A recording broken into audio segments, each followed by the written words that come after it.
Hi everyone, welcome to our usual Q&A after a little break that we had, and it's my pleasure to welcome here Coach Alina. Hi Alina, how are you today? Hi, Veronica. Thanks for inviting me. I'm doing well today. It's very sunny after a long Yeah, time of, finally. raining and so on. And I just came from my driving school practice because I'm learning Oh, to, trying to get my driver's license. I was postponing it for a very long time, so that was a very stressful first half of the day. But it's okay. It's okay right now. yeah, I can imagine. I remember myself when I was taking the first driving license classes. It was really stressful. I was like my hands were sweating, and it was really difficult, but Yeah, hopefully, I believe you will get used to it and it will be I easier and hope so. easier I hope practice. so. I will pass. Yeah, for sure. But, right, I think we can start already. Mhm. And actually, we already have a question. So let's start with that one, okay? And here we have a question. Let me show it here. And Marco is asking us how to lower, calm, or get rid of chronic ongoing stress reaction.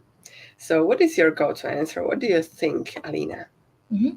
Well, first of all, I just want to kind of like understand like what is meant by chronic ongoing stress reaction because stress can be different. It can come from some external factors that we have in life. For example, if I'm having some difficult moment in my life, problems in the relationship, work, whatever that is, right? So of course, a natural response to that is going to be that we are going to be more agitated, and it's very likely that it can disrupt our sleep. So essentially, if the reason for that ongoing stress response is somewhere in some unresolved issue in our lives, of course it makes sense to look into this issue, maybe with the help of a professional, like psychotherapy or something like this, to address that, to so that it can kind of like get resolved, and the stress levels go down. Now another kind of like type of that stress source might be coming from the experience of insomnia, which is kind of like an add-on layer that kind of adds or creates this circular problem with sleep. So we basically feel afraid of not being able to sleep, and therefore we kind of like have problems with that area. And I would say that the basically anything what we are talking about on this channel is directed at calming things down. And the first kind of like pillar of recovery is to change the way we look at things that for like right now scare us. So for example, if it's wakefulness itself that we are really trying to avoid, we can find ways how we can make that time to be as friendly, as comfortable for ourselves as possible. So looking into things from the perspective, how can I make it all right for me to experience wakefulness, so I can, and there are so many things I can do, right? I can do something while I'm awake, like something pleasant, something that I enjoy, or something meaningful for myself. Or I can be kind to myself during this time. I can let go of like judging or blaming myself for being awake, right? So those are the things like befriending wakefulness. That's the part of like the way how to lower the hyperarousal that is going on, the stress response.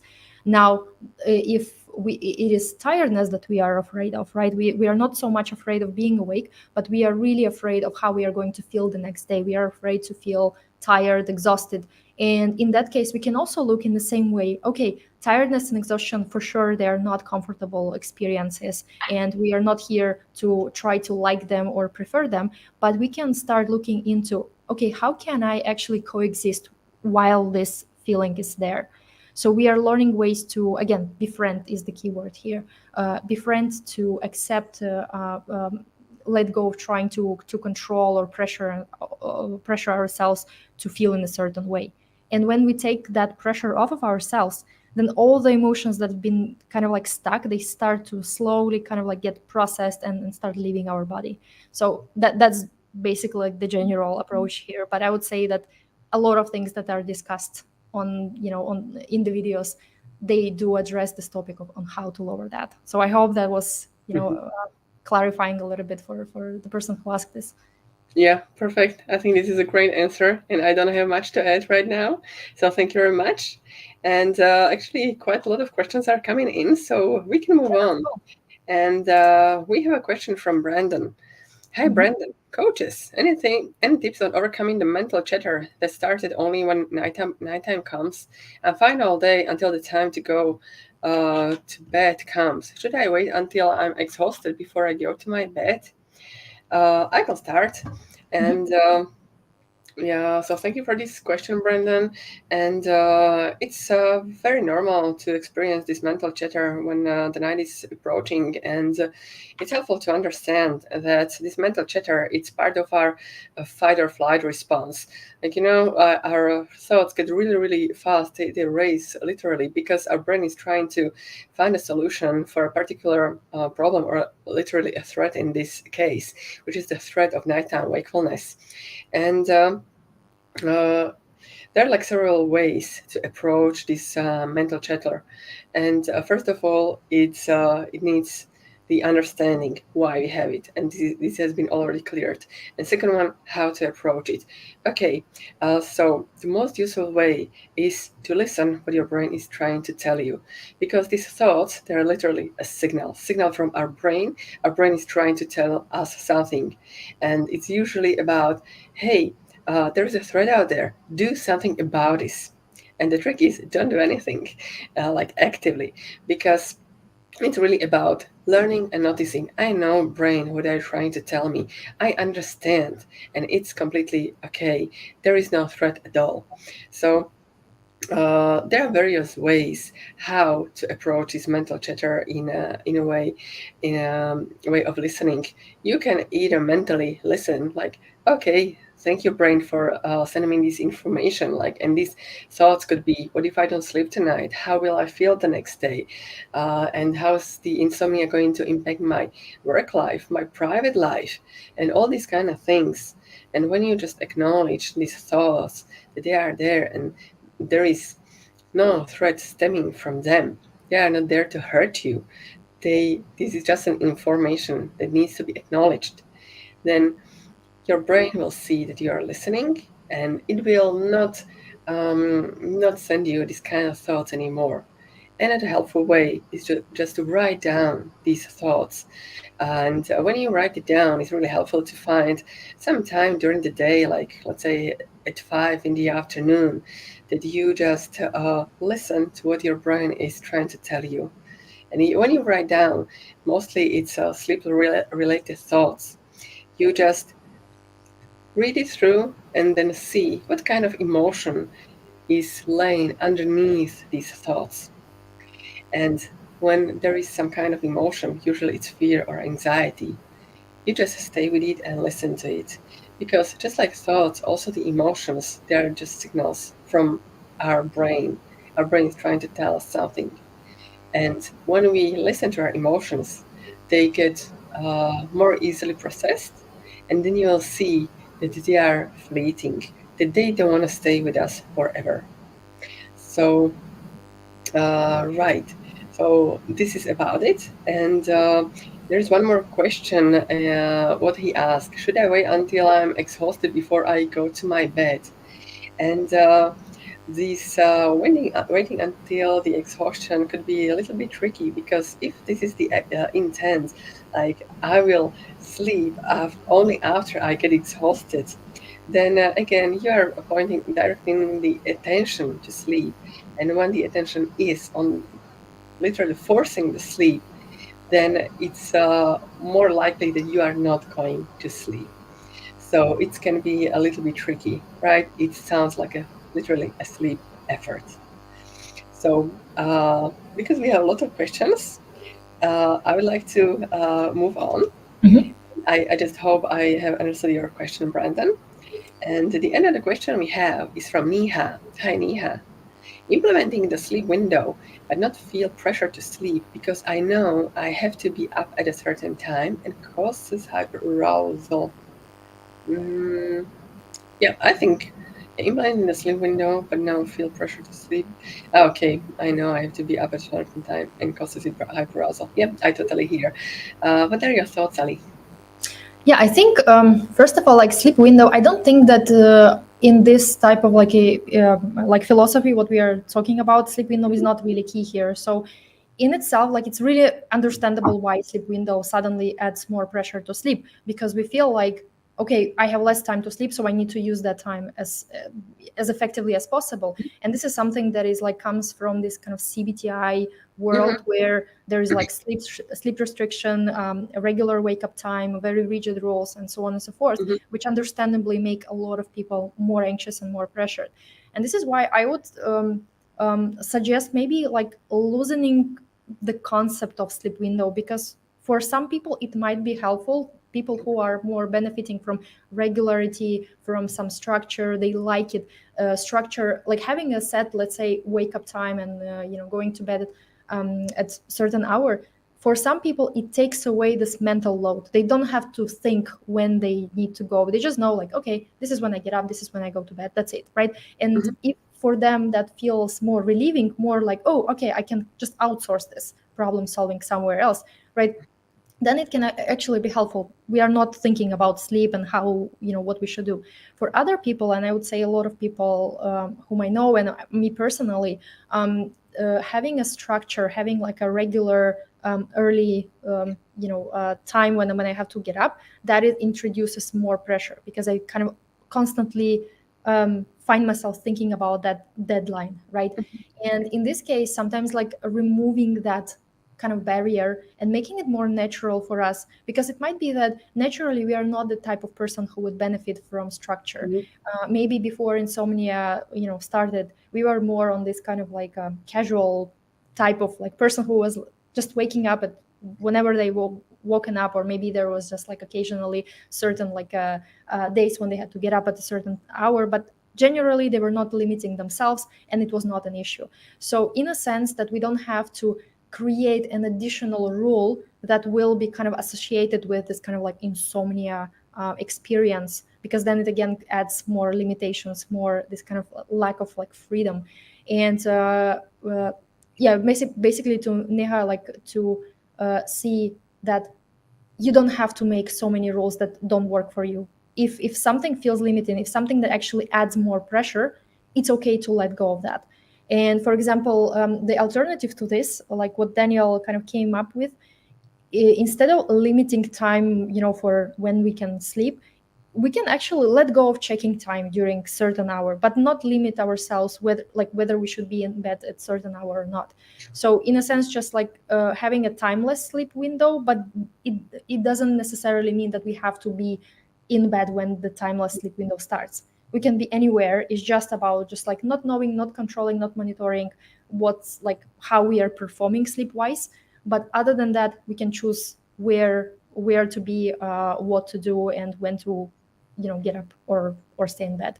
So I hope that this kind of like introduced a little bit of relief to this question, because I know many people struggle with sleep window, and I was one of those. Eventually I just dropped it. I realized, like, okay, I don't really want to force myself to wake up just because I want to how to say, like recover from insomnia, because then it paradoxically became the effort in itself, Mm-hmm. and that's why it was causing me so much pressure, if that Yeah. makes sense. Yeah, absolutely. Yeah. So thank you very much, Ali. And yeah, now we have another question, and it's from Exceptional Gamers. Hope you guys are well. Thank you. We are. And are people who say they haven't slept for 36 plus hours exaggerating paradoxical insomnia? I'm just having a hard time knowing everything will be fine even if I don't sleep. Yeah, I can start. And uh,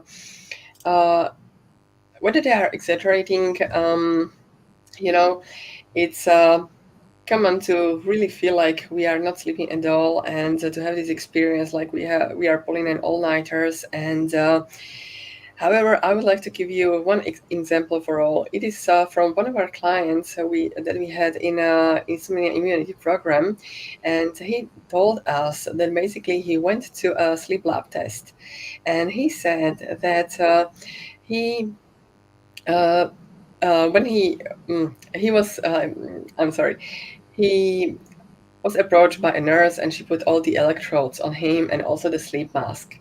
And he told the nurse, "There is no way I'm going to sleep with all these things on me."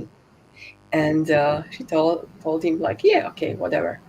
And what seemed like sometime later on, she came back and started to take off all these things from him. And he told her, "You see, I didn't sleep a wink."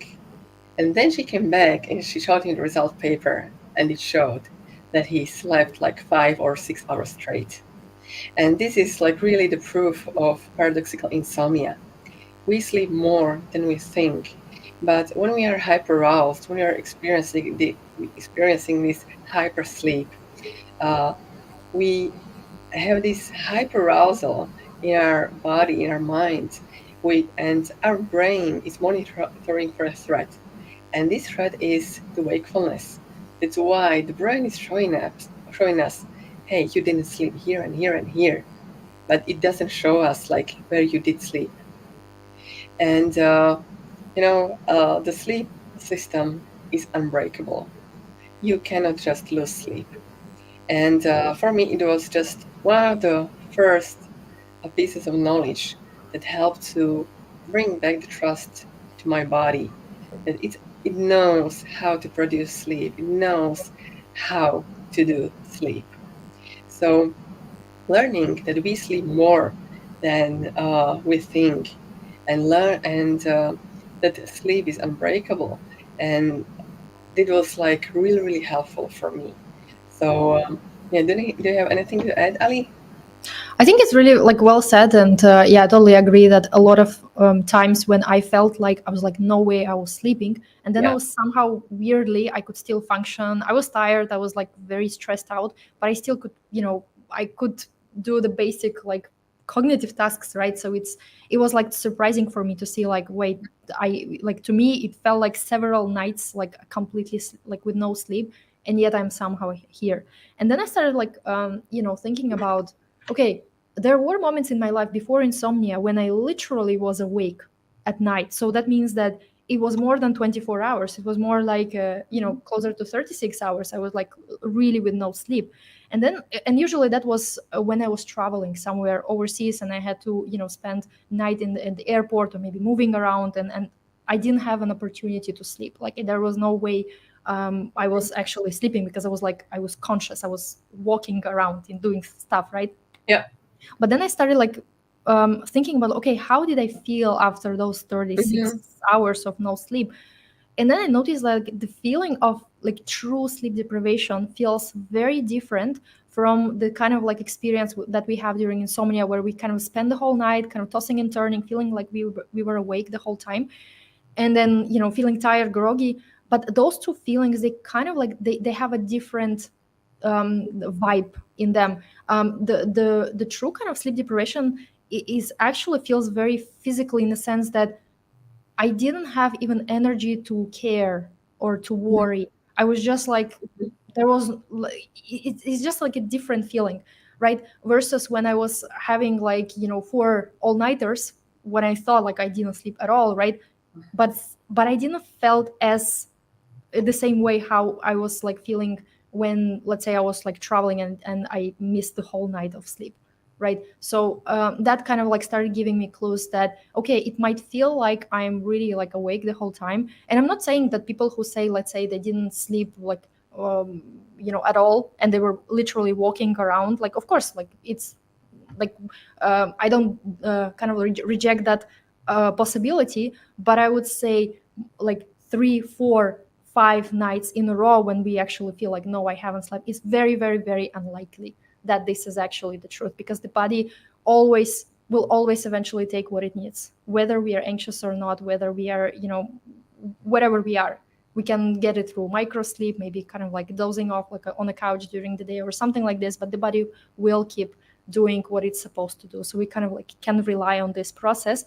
Hmm. And the only job that is left for us to do is to focus or address the root of that, Hmm. the root of the issue, which is our relationship with sleep and wakefulness. And once that thing is kind of like cleared out, sleep becomes like a natural byproduct of that. Hmm. Yeah, I also find really helpful when you live with someone in a household, then like your partner, and ask them like, "Have you seen me sleeping? Did I sleep?"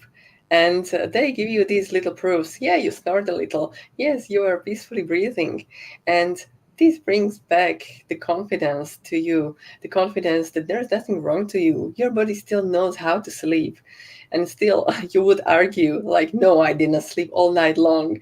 But those people, they are the reminders like, yes, you did sleep, but you weren't aware of it.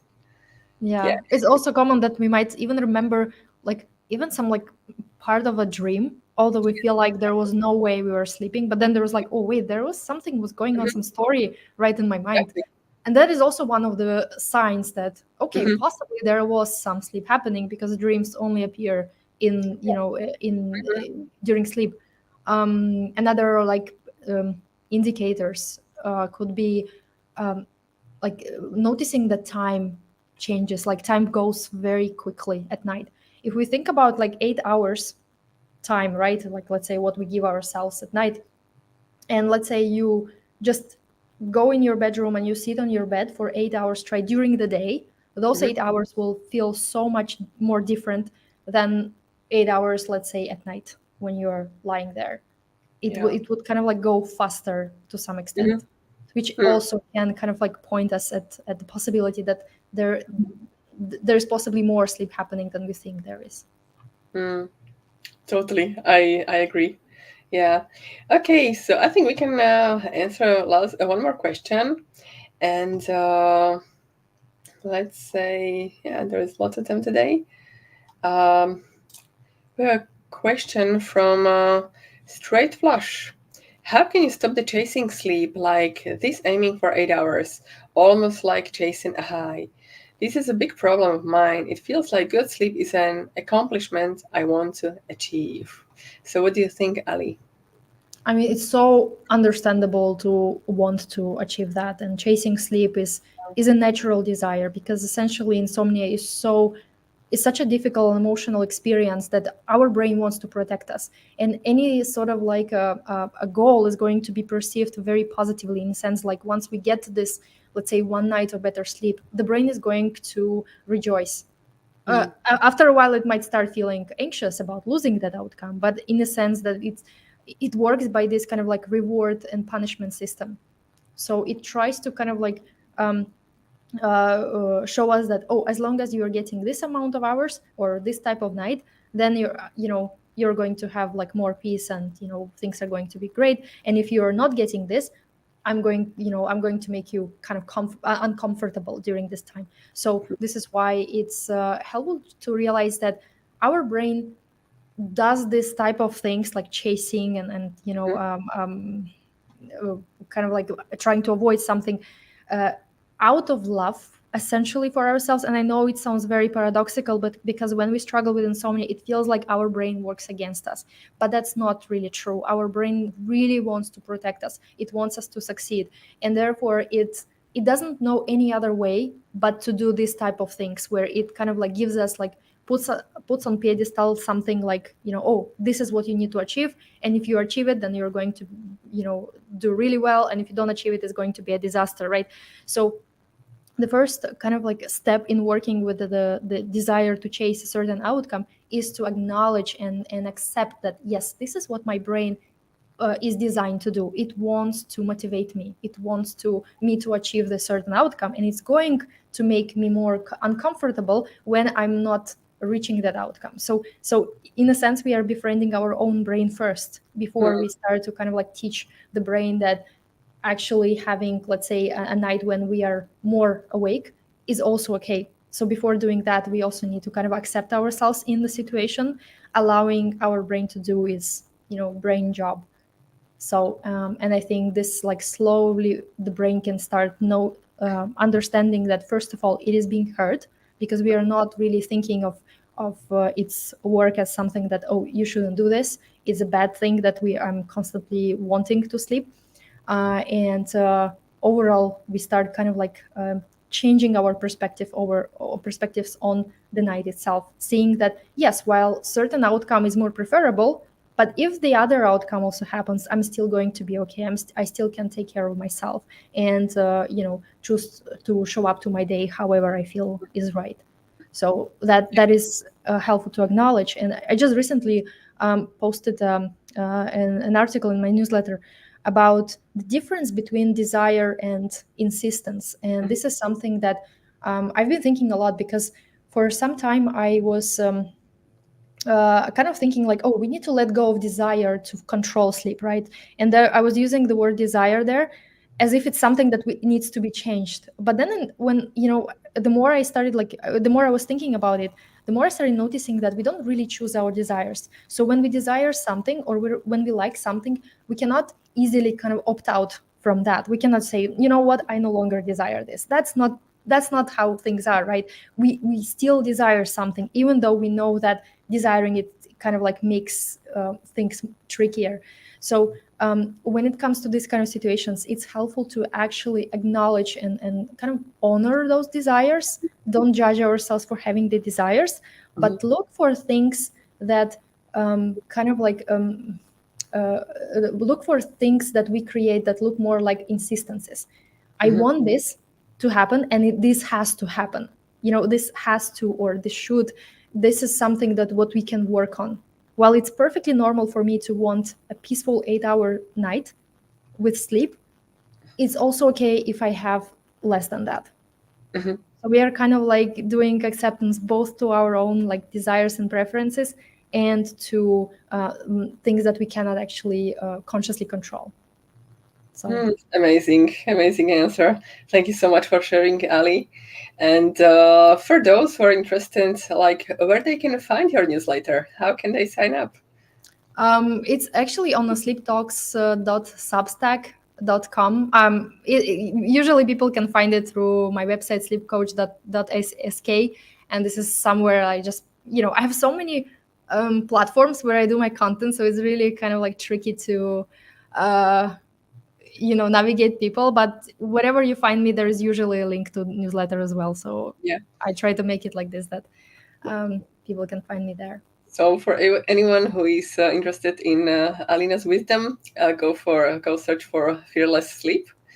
And we have a few thank you notes. So thank you for the response from the exceptional gamers, from Straight Flush. Thanks for the detailed answer. And from Marco, thank you for your answers. And I thank you, everybody, for being here. Thank you, Alina, for coming today. And I'm looking forward to talking to you the next time. Bye, everybody. Thank you. Bye-bye. Bye.